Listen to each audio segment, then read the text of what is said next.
Well, just about any parent with a teen has been through this one. Your child is dating someone you don't approve of. Deciding how to respond can be a tough dilemma.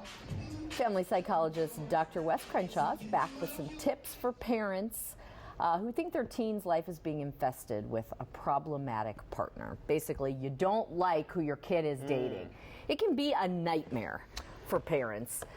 So if you're in that situation, what should a parent do first, I guess? Try to remain calm. Get one of those T-shirts that say, stay calm and don't run the kids off. That's exactly right. Yeah. It's such an easy mistake to make because suddenly your son and daughter brings home this person that you just don't like, and panic ensues. And you want to really take many deep breaths, calm down, and focus more on character and on the... What if that's the problem? The character and safety are two good reasons to go to bat for your position. Kind of go hand in hand sometimes. Absolutely. If there's any concern about dating violence or the person is a criminal juvenile offender, then that's a legitimate reason to get upset and to argue a little more with the child. But anything short of that, you're just going to get yourself into a Romeo and Juliet situation, and we all know how well that turned out. Yes, they both ended up dead. They did, in fact.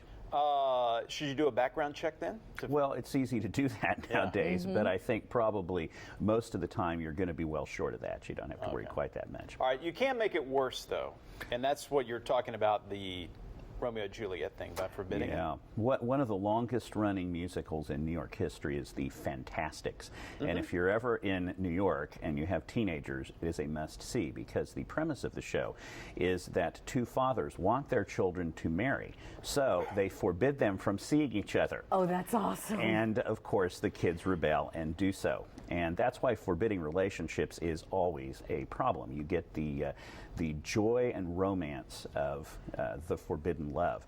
And the other thing people get wrong is they'll constantly make negative comments about the relationship or about the dating partner. That just jacks it up that much higher. You're in a rebellion against the authority of the parent and all of this foolish rules and things.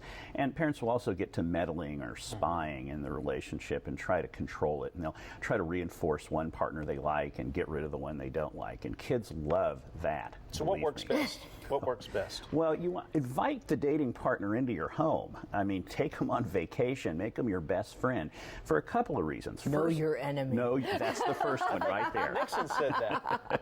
That is exactly right. The more you are embracing someone your kid likes, the more influence you have over that person. And you may have to bite your tongue a few times to get it done. And you see the real them. Well, absolutely. And you get to have a sense. You don't see the Eddie Haskell. Yeah, exactly. And then it's also harder to mess with somebody that is your friend. So if the person you don't like knows you, they're going to have a harder time going against you. They'll still do it, but it's harder. It makes them have a little guilt and compunction about that. And you want to have good, rational conversations about dating and sex with both your child and the partner, and let that be a real natural thing. That also makes it easier to communicate and to prevent problems. And you from can't happening. start when they're 18 or 19. You got to start when they're your kids' age, unfortunately. Yeah, not the 5-year-old. As we have discussed. Yeah, because then it's too late when you get to 19 and say, hey, let's have a discussion about sex, and you go, I'm not talking to you about sex. Well, I'd say it's never too late, but it is sure a long way into the game to start at that age. And, if all else fails, head to the family therapist. This is one of the most common issues I see in my office. Good deal. Very good. Good advice. Thank you so much. You can meet Dr. Crenshaw this week. He's going to be talking about how to motivate teens without stressing them out. That's going to happen this Wednesday at the Shawnee Mission East High School Library. You can also check him out at drwes.com. Thanks again for being with us.